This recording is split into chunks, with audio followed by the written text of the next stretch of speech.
les doy la bienvenida a un nuevo capítulo de la Catequesis del Nefrón. En el episodio de hoy comenzaremos a explorar los acontecimientos que rodearon la pasión, muerte y resurrección de Jesucristo. Partiremos con una consideración de los motivos que condujeron a su choque con las autoridades religiosas de su tiempo y terminaron conduciendo a su condena. Esto nos dará ocasión de profundizar en algunos aspectos de su predicación hasta ahora considerados de modo muy tangencial, para comprender su actitud frente a ciertos temas sensibles y la polémica que ésta causó. Veremos concretamente la manera en que Jesús se posiciona frente a la ley de Moisés, el culto al templo y la fe de Israel en el Dios único y Salvador.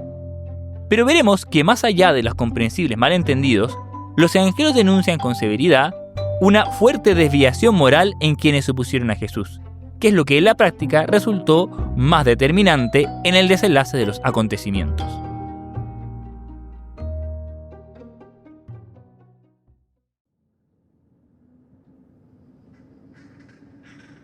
En el corazón del credo, confesamos que Jesucristo padeció bajo el poder de Poncio Pilato, fue crucificado, muerto y sepultado.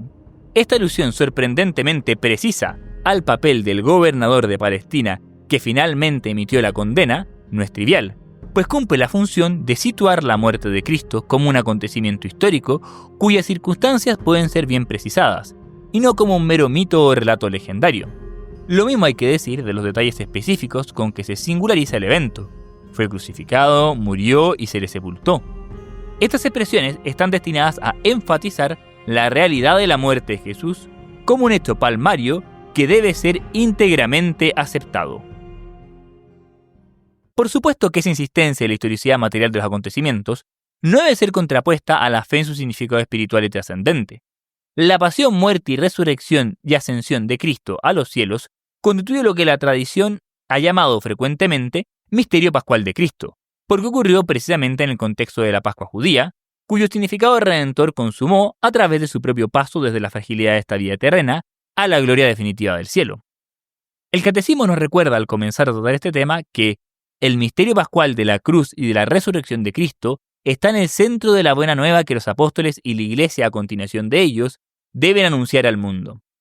Se trata del evento que dio cumplimiento definitivo al designio salvífico de Dios, realizando de una vez por todas mediante el sacrificio de sí que Jesús realiza en el Calvario. Pero dejaremos para más adelante la explicación de estos alcances trascendentes de la muerte de Cristo, centrándonos por ahora en ciertos aspectos relativos a la historicidad de los acontecimientos. Que la materia de estos es relevante se refleja en el esmero con que se les reporta en los evangelios. Su relato es más detallado que el de todo lo demás, abundando en precisiones que delatan el testimonio de testigos directos que saben muy bien de lo que hablan. Nos cuentan también los evangelistas que esta forma histórica que tomó la pasión del Señor había sido además anticipada por él mismo con todo tipo de detalles. Así, Marcos testifica, antes de comenzar su ascenso a Jerusalén, en el primero de los anuncios de su pasión, que Jesús comenzó a enseñarles que el Hijo del Hombre debía sufrir mucho y ser rechazado por los ancianos, los sumos sacerdotes y los escribas, que debía ser condenado a muerte y resucitar después de 3 días. Y les hablaba de esto con toda claridad. San Mateo también lo presenta hablando con espeluznante claridad sobre esto cuando ya está próximo a llegar a la ciudad. Subimos a Jerusalén, donde el Hijo del Hombre va a ser entregado a los sumos sacerdotes y a los escribas. Ellos lo condenarán a muerte y lo entregarán a los paganos para que sea maltratado, azotado y crucificado, pero al 3er día resucitará. Algunas de estas circunstancias son también reconocidas por otras fuentes históricas. Por ejemplo, podemos recordar el pasaje de los Anales de Tácito, citado hace varios capítulos, que declara también que Jesucristo sufrió la pena máxima durante el reinado de Tiberio a manos de uno de nuestros procuradores, Poncio Pilato. Especialmente es interesante considerar que, como todo asesinato, el de Jesús no fue del todo inmotivado. Diversos puntos en su predicación lo habían hecho entrar en conflicto con la clase dominante de Israel. Fue objeto de numerosas acusaciones durante su vida, varias de las cuales no son relatadas por los evangelistas. ¿Cuáles fueron exactamente estos puntos conflictivos? Una manera en la que nos podríamos hacer una idea sobre esta materia es consultar lo que los evangelistas relatan que sucedió durante el juicio de Jesús. De acuerdo con la versión de San Marcos, que en este punto no tiene diferencias demasiado sustanciales con la de los otros evangelistas, este se desplegó en los siguientes términos. Los sumos sacerdotes y todo el Sanedrín buscaban un testimonio contra Jesús para poder condenar la muerte, pero no lo encontraban, porque se presentaron muchos con falsas acusaciones contra él, pero sus testimonios no concordaban. Algunos declaraban falsamente contra Jesús: nosotros le hemos oído decir, yo destruiré este templo hecho por la mano del hombre, y en 3 días volveré a construir otro que no será hecho por la mano del hombre. Pero tampoco en esto concordaban sus declaraciones. El sumo sacerdote, poniéndose de pie ante la asamblea, interrogó a Jesús: ¿no respondes nada a lo que estos atestiguan contra ti? Él permanecía en silencio y no respondía nada. El sumo sacerdote lo interrogó nuevamente: ¿eres el Mesías, el Hijo de Dios bendito? Jesús respondió: así, yo lo soy, y ustedes verán al Hijo del Hombre sentarse a la derecha del Todopoderoso y venir entre las nubes del cielo. Entonces el sumo sacerdote rasgó sus vestiduras y exclamó: ¿qué necesidad tenemos ya de testigos? Ustedes acaban de oír la blasfemia. ¿Qué les parece? Y todos sentenciaron que merecía la muerte. Vemos que acá se barajan claramente 2 motivos: un supuesto atentado contra la santidad del templo y una presunta blasfemia al declararse solemnemente como hijo de Dios, siendo en realidad el segundo de estos motivos el que se da finalmente por acreditado y justifica la condena. El asunto, no obstante, parece ser más complejo cuando se leen los evangelios en su integridad. Por una parte, los evangelistas dan cuenta de que los roces de Jesús con la clase dirigente se venía arrastrando desde mucho antes. Por ejemplo, el propio Marcos cuenta ya en los capítulos iniciales de su evangelio, cuando Jesús todavía está iniciando su ministerio en Galilea, que los fariseos se confabularon con los herodianos para buscar la forma de acabar con él. Hasta ese momento, sus motivos para criticar a Jesús parecen ser su pretensión de haber declarado perdonado los pecados de un paralítico antes de curarlo, su cercanía con publicanos y pecadores, y una curación en sábado. Algo después, se añadirá su interpretación original de los preceptos sobre la pureza, y probablemente también la actitud de autoridad con que ha pretendido enmendar o completar algunos preceptos de la legislación mosaica. Pero ninguna de estas faltas dará lugar a un juicio propiamente tal, sino más bien a rumores malintencionados. Así, se le acusará algo oportunistamente de posesión diabólica, o más vagamente de blasfemia, y de falso profetismo. Estos eran crímenes graves que la ley de Israel castigaba con la muerte por lapidación. Pero con excepción de un par de ocasiones en las que intentaron sin éxito arrojarlo por un desfiladero o apedrearlo en el templo, en general estos adversarios se abstenían de tomar medidas porque temían que el pueblo podría sublevarse en su defensa. Hay además algunas acusaciones de intento de sublevación, pero el conjunto de los textos parece claro que estas carecían de sustento. Intentaron de hecho en cierto momento incitarlo a esto, dirigiendo una pregunta incómoda sobre el tributo al César, pero Jesús salió al paso con una respuesta inteligente que les impedía usar este pretexto para indisponerlo contra la autoridad romana. San Juan habla de una reunión secreta en la que se comenta en el Sanedrín que este hombre realiza muchos signos. Si lo dejamos seguir así, todos creerán en él, y los romanos vendrán y destruirán nuestro lugar santo y nuestra nación. Pero como se observa en la manera de plantear la inquietud, no se pretende que Jesucristo mismo esté planificando una revolución, ni tampoco que sus seguidores tengan la intención de ello. Solo se manifiesta el temor de que al ver el alboroto, los romanos sospechen algo así y tomen represalias. La acusación de que Jesús era un sublevador no figura en el proceso religioso, sino que más bien parece ser sacada debajo de la manga luego de este, cuando se pretende que Pilatos confirme la condena. Pero la implausibilidad de esta acusación es tal que el procurador romano no tarda en convencerse de la inocencia del reo y comenzar a idear maniobras para poderlo dejar en libertad sin causar la ira de los acusadores.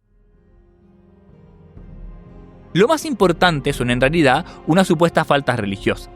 El catecismo nos explica que, a los ojos de muchos en Israel, Jesús parece actuar contra las instituciones esenciales del pueblo elegido.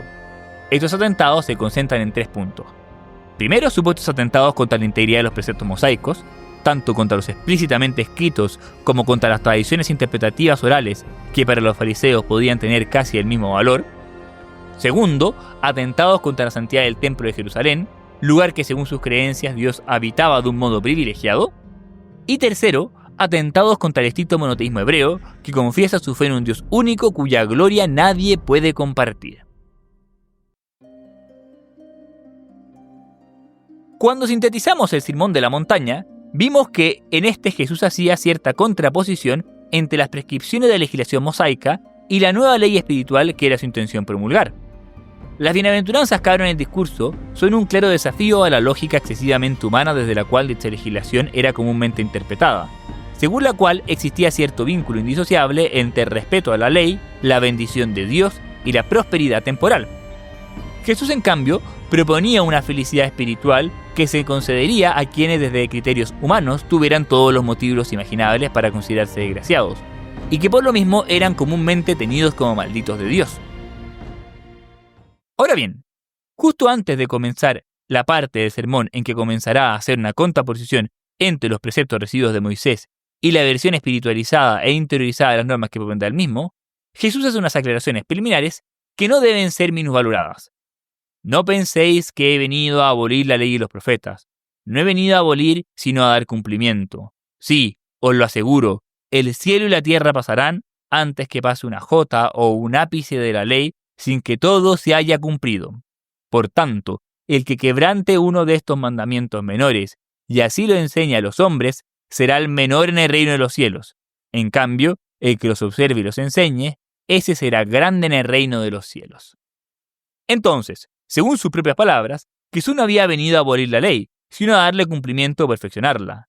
En efecto, durante su vida el Señor se sujetó perfectamente a las prescripciones mosaicas, que como él mismo había dicho, debían ser observadas íntegramente. De hecho, todo sugiere que tenía especial fama de santidad, y por eso objeta desafiante cuando están acusándolo de estar poseído por el demonio. ¿Quién de ustedes probará que tengo pecado? En cuanto Mesías de Israel, y más aún en cuanto Hijo de Dios encarnado, correspondía que fuese en realidad el único que ha podido cumplir perfectamente la ley. Los propios judíos, por más piadosos que fueran, jamás habrían sido capaces de pasar su vida sin violar precepto alguno. Jesús mismo echa esto en cara a sus adversarios. ¿Acaso Moisés no les dio la ley? Pero ninguno de ustedes la cumple. Conscientes en cierto modo de esto, los judíos incorporaban a su liturgia la fiesta de la expiación o Yom Kippur, en que hacían penitencia y pedían perdón a Dios por sus transgresiones de la ley. El gesto de esta fiesta anticipaba la necesidad de una intervención inaudita de Dios para purificarnos, mediante la ejecución perfecta de la ley por parte de un único justo en nombre de todos los pecadores.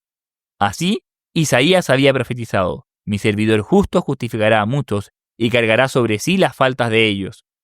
No obstante, las expectativas comúnmente asociadas a la venida del Mesías no parecían muy centradas en este aspecto, como si el tema del perdón de los pecados fuera un aspecto algo anecdótico y secundario dentro de su religiosidad. La clave de la interiorización de la ley que propone Jesucristo está precisamente en el cumplimiento que ésta alcanzó en su propia persona. Como nos explica el Catecismo, el cumplimiento perfecto de la ley no podía ser sino obra del divino legislador que nació sometido a la ley en la persona del Hijo. Por eso anuncia San Pablo en su carta a los Gálatas: cuando se cumplió el tiempo establecido, Dios envió a su Hijo, nacido de una mujer y sujeto a la ley, para redimir a los que estaban sometidos a la ley y hacernos hijos adoptivos. Con su propia vida, Jesús encarna perfectamente la ley, que por eso ya no parece grabada en tablas de piedra, sino en el fondo del corazón. Es el fondo de la misión del Mesías, tal como lo había propuesto Isaías. Este es mi servidor a quien yo sostengo, mi elegido, en que se complace mi alma. Yo he puesto mi espíritu sobre él para que lleve el derecho a las naciones. Él no gritará, no levantará la voz ni la hará resonar por las calles. No romperá la caña quebrada ni apagará la mecha que arde débilmente. Expondrá el derecho con fidelidad. No desfallecerá ni se desalentará hasta implantar el derecho en la tierra, y las costas lejanas esperarán su ley. El cumplimiento de la ley llega en Jesucristo hasta el punto de tomar también sobre sí el peso de todas las transgresiones y padecer el castigo por estas. Es nuevamente lo que explica San Pablo a los Gálatas. En efecto, todos los que confían en las obras de la ley están bajo una maldición, porque dice la Escritura: maldito sea el que no cumple fielmente todo lo que está escrito en el libro de la ley. Cristo nos liberó de esta maldición de la ley, haciéndose él mismo maldición por nosotros, porque también está escrito: maldito el que está colgado en el patíbulo. Así, el cumplimiento pleno de la ley se alcanza con la entrega sacrificial de Jesucristo en remisión por nuestros pecados. Pero para los contemporáneos de Jesús, su relación con la ley y su cumplimiento era obviamente entendida de otra manera, y que lo reconocieron como un mero maestro o rabí, y solían disputar con él según el modelo clásico de la disputa rabínica, proponiéndole casos peliagudos para escuchar cómo creía que se aplicaba la ley mosaica en esos contextos. A diferencia de los otros rabinos, Jesús destacaba por no colocar su sentencia como una mera opinión entre las muchas posibles, sino como una adjudicación terminal y autorizada de la disputa. Así, al final del Sermón de la Montaña, Mateo observa que la multitud estaba asombrada de su enseñanza, porque él les enseñaba como quien tiene autoridad y no como sus escribas. Jesús insinuaba su autoridad divina al colocarse incluso por sobre Moisés y pretender dar una interpretación auténtica de la ley.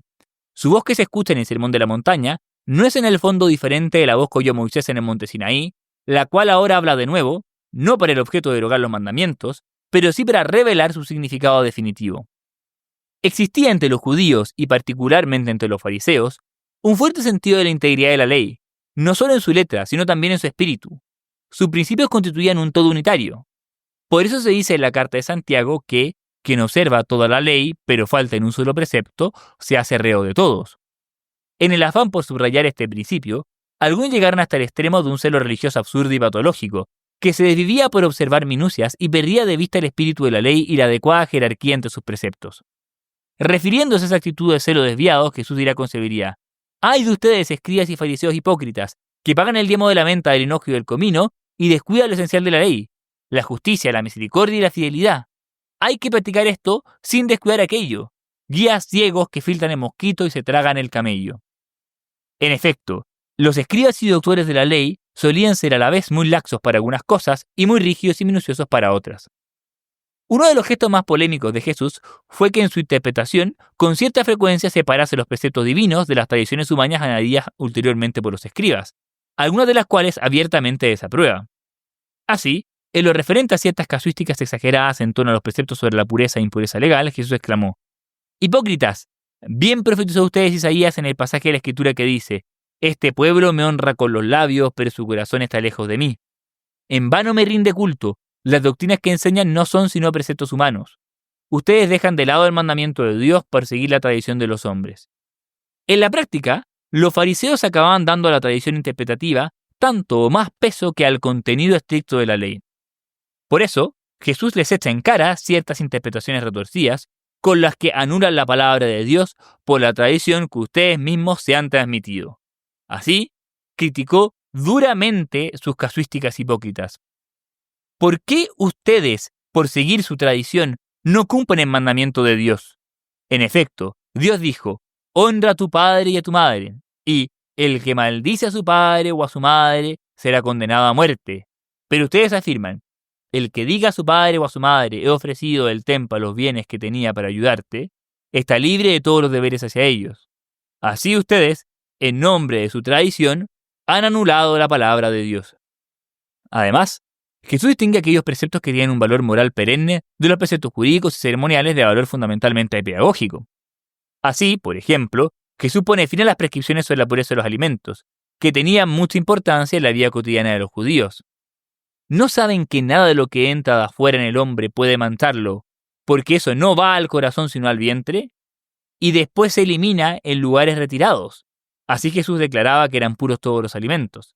Luego agregó: lo que sale del hombre es lo que hace impuro, porque es del interior del corazón de los hombres de donde provienen las malas intenciones, las fornicaciones, los robos, los homicidios, los adulteros, la avaricia, la maldad, los engaños, las deshonestidades, la envidia, la difamación, el orgullo, el desatino.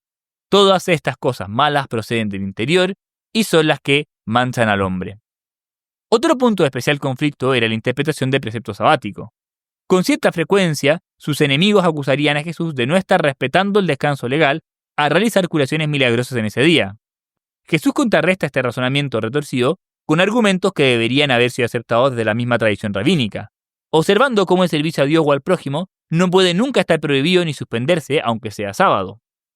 Así, les objeta que la misma ley prevé que los sacerdotes oficien el culto del día sábado sin quebrantar el precepto del descanso, que los padres hebreos también cumplen con el deber de practicar la circuncisión aunque sea sábado, que cualquier persona sensata no deja rescatar de inmediato a su buey porque ha caído un pozo el día sábado, que el sábado fue hecho para el hombre y no el hombre para el sábado, y en suma, que el Mesías o Hijo del Hombre es también dueño y señor del sábado. Los doctores de la ley se opusieron encarnizadamente a estas interpretaciones. Se rehusaban a aceptarlas a pesar de los signos milagrosos con los que Jesús acreditaba su autoridad. Especialmente en el Evangelio de San Juan, Jesús insiste en el testimonio que de su autoridad da los signos que obra. Estas obras que yo realizo atestiguan que mi Padre me ha enviado. Las obras que hago en nombre de mi Padre dan testimonio de mí. Si no hago las obras de mi Padre, no me crean, pero si las hago, crean en las obras, aunque no me crean a mí. Así reconocerán y sabrán que el Padre está en mí y yo en el Padre. En lugar de aceptar ese testimonio, las autoridades de Israel se empeñaron en desacreditar los milagros con que Jesús avalaba su autoridad en la interpretación de la ley. Así, en un acto de desconcertante obstinación, lo acusan de estar endemoniado y de realizar exorcismos con la ayuda del propio Satanás.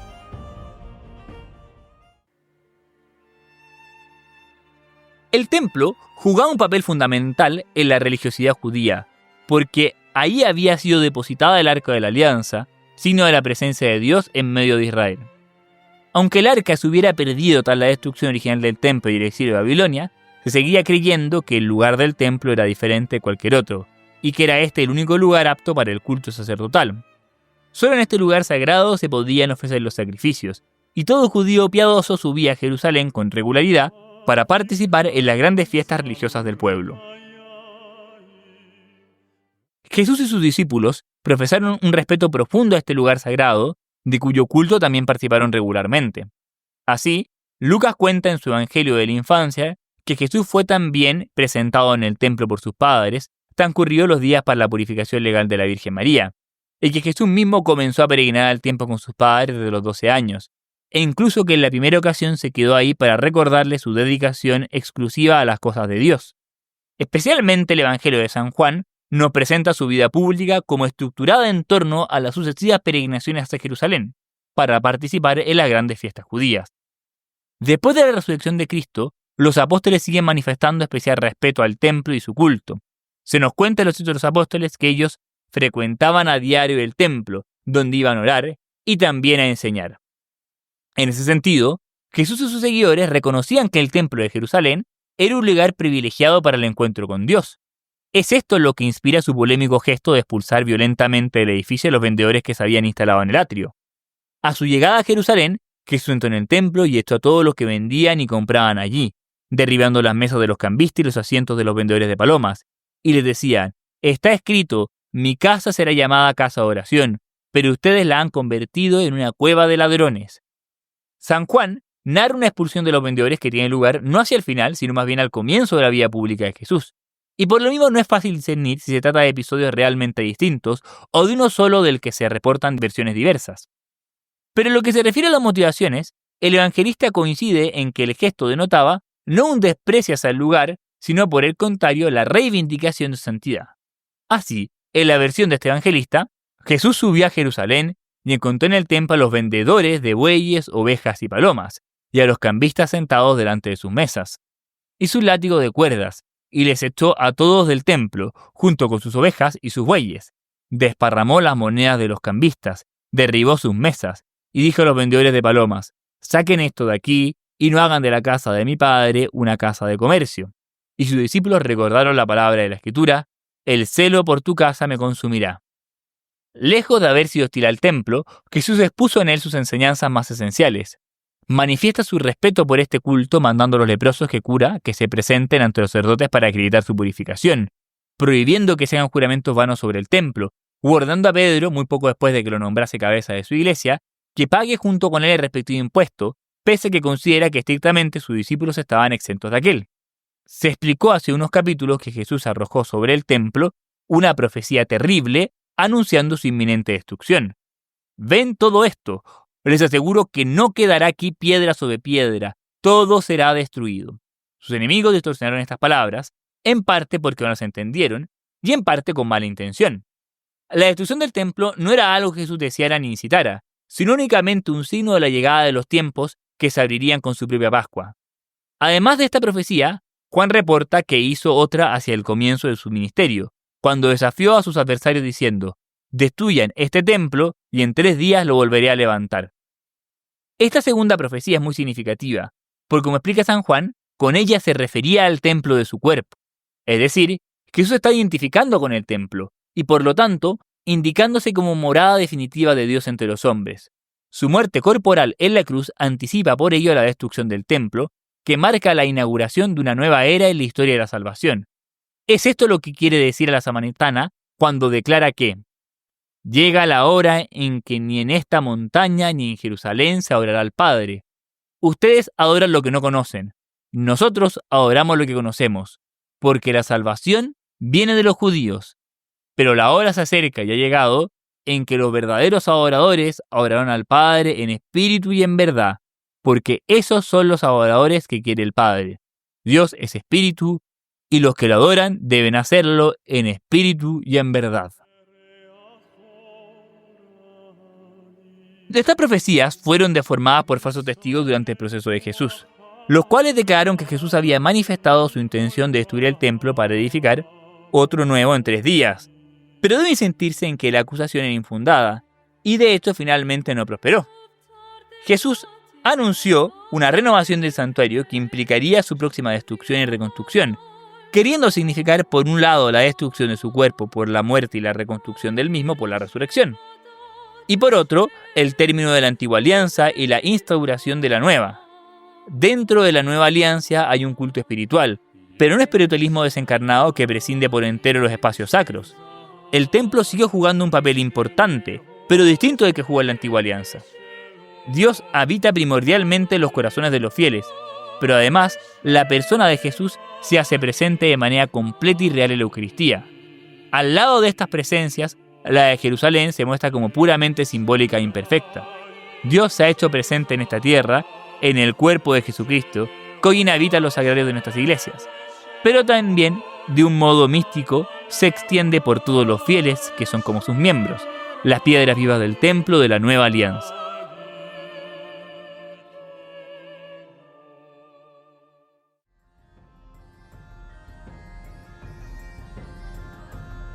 La ley y el templo fueron efectivamente motivo de disputa entre Jesús y las autoridades religiosas de Israel, pero no fueron los meros malentendidos respecto de su doctrina sobre esta materia lo que realmente motivó la condena.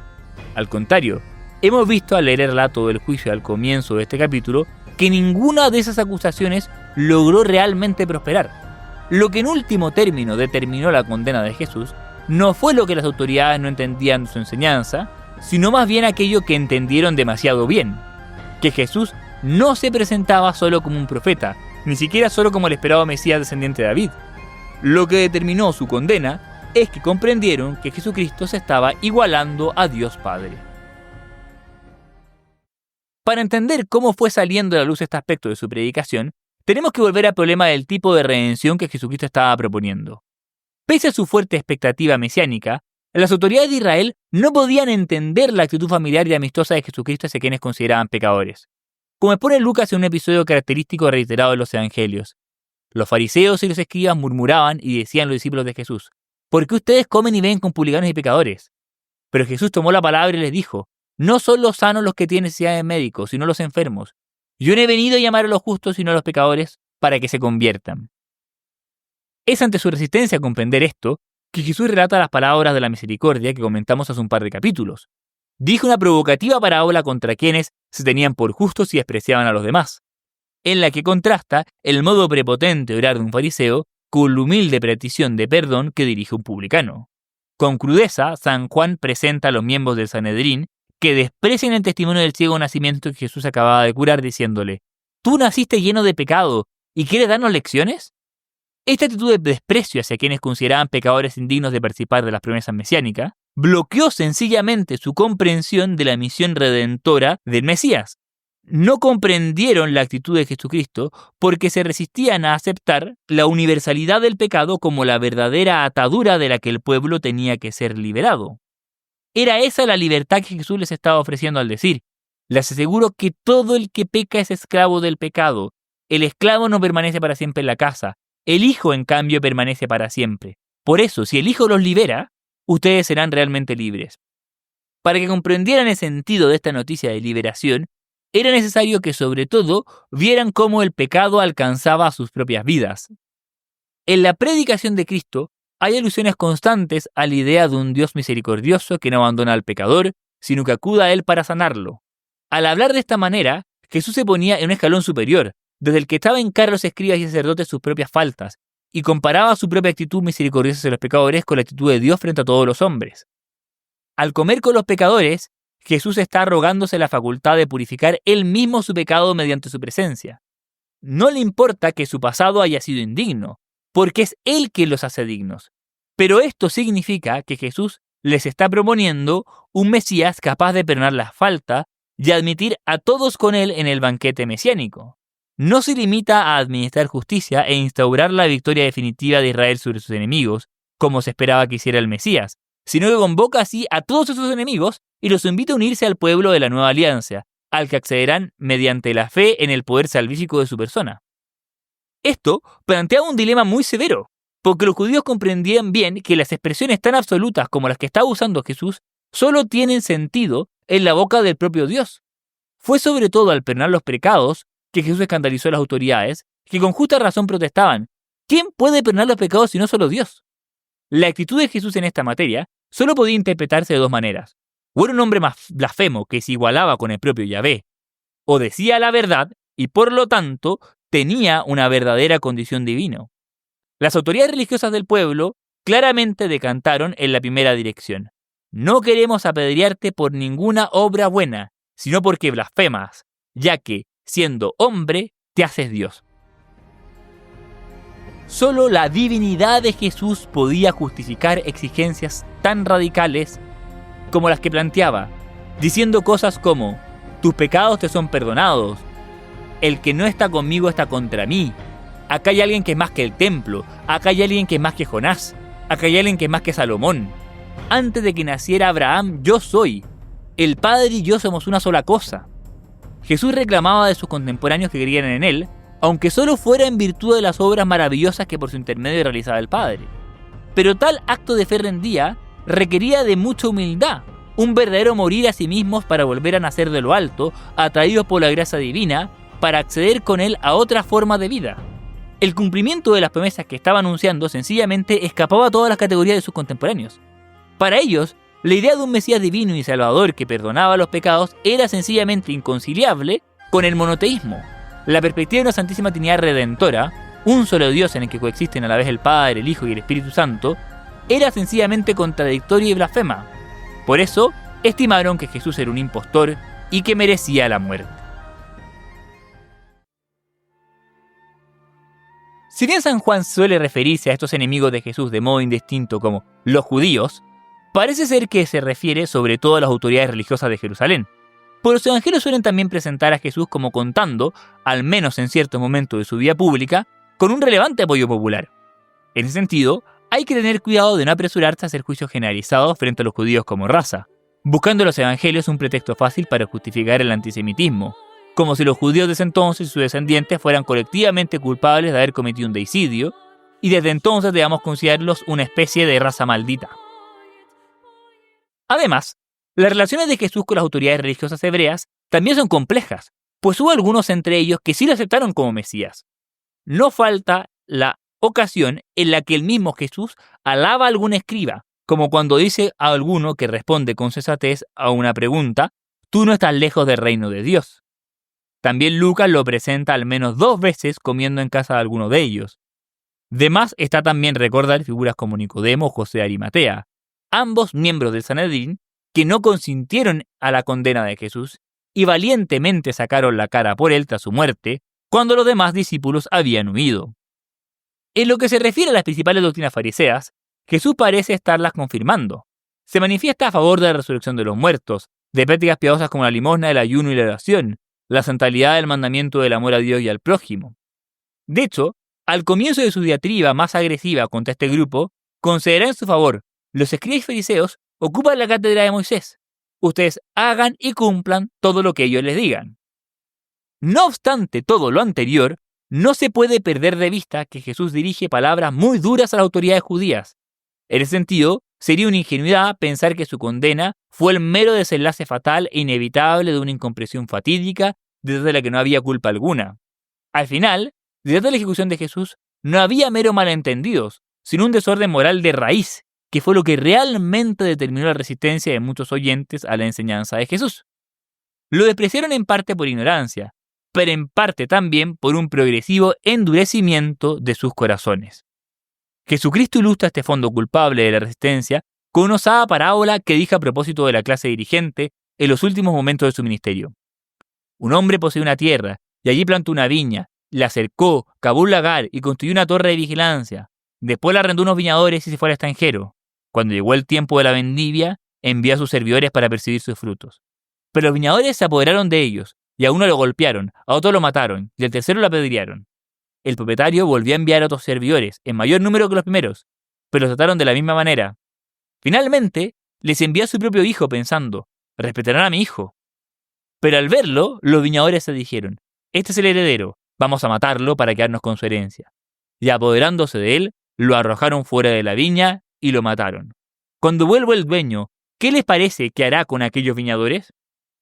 La parábola en cuestión se acompaña con la del padre que invita a sus hijos a trabajar en la viña y la de los invitados a un gran banquete de bodas, que explican cómo el pueblo escogido ha sido generosamente invitado a participar en el reino, pero por haber sido incapaz de responder con obras a esa condescendencia divina, quedará ahora pospuesto en favor de esas multitudes de gentiles que tanto despreciaban. Semejante metáfora resultaban particularmente hirientes al nacionalismo judío, y fueron lo que dio lugar a un encarnizado hostigamiento polémico, al concluir el cual Jesús arroja una dura reprensión por su obstinada y culpable falta de fe. Jesús acusó a los fariseos de cargar sobre las almas sencillas una pesada carga rigorista que en el fondo tampoco vivían, de aparentar una piedad falta y gustar vanidosamente de los puestos de honor y las alabanzas, de sentirse con derecho de bloquear el acceso al reino y tampoco entrar ellos, de disimular con sus obras piadosas la avaricia con que abusaban de las viudas y pobres, de hacer un agresivo proselitismo que no comunicaba la verdadera salvación, sino que por el contrario causaba escándalo, de hacer interpretaciones retorcidas de la ley para hallar justificación de sus pecados. En el fondo, cuidan mucho de las formas y apariencias exteriores, pero por dentro de su corazón están muy lejos de Dios. Y aunque se jacten de honrar a los profetas y justos que vivieron conforme a la ley, demuestran con sus obras que en la práctica son hijos de quienes lo mataron. La encendida crítica de Jesús que transmite San Mateo termina con un hiriente desafío y una profecía terrible, en la que anuncia que la actitud de las autoridades dará finalmente lugar a la ruina del pueblo, que no volverá a ver la luz de Dios, sino hasta que reconozca al Mesías que le envió. Serpientes, raza de víboras, ¿cómo podrán escapar de la condenación de la hiena? Por eso yo voy a enviarles profetas, sabios y escribas. Ustedes matarán y crucificarán a unos, azotarán a otros en las sinagogas y los perseguirán de ciudad en ciudad. Así caerá sobre ustedes toda la sangre del justo Abel, hasta la sangre de Zacarías, hijo de Baraquías, al que ustedes asesinaron entre el santuario y el altar. Les aseguro que todo esto sobrevendrá a la presente generación. Jerusalén, Jerusalén, que matas a los profetas y apedreas a los que te son enviados. ¿Cuántas veces quise reunir a tus hijos, como la gallina reúne bajo sus alas a los pollitos, y tú no quisiste? Por eso, a ustedes la casa les quedará desierta. Les aseguro que ya no me verán más, hasta que digan, bendito el que viene en nombre del Señor. Les agradezco mucho por seguir escuchando los episodios de esta nueva temporada de nuestra catequesis online. Agradezco también al equipo informático del Colegio Tadancura, que me ha ayudado con la grabación y edición de este episodio y el anterior. El episodio que viene nos referiremos finalmente a la pasión y muerte de Jesucristo, acontecimiento histórico y trascendente que está en el corazón de nuestra fe. No dejen de compartir el contenido y recuerden también rezar por mí y por todos los que están colaborando en este proyecto. Nos vemos online.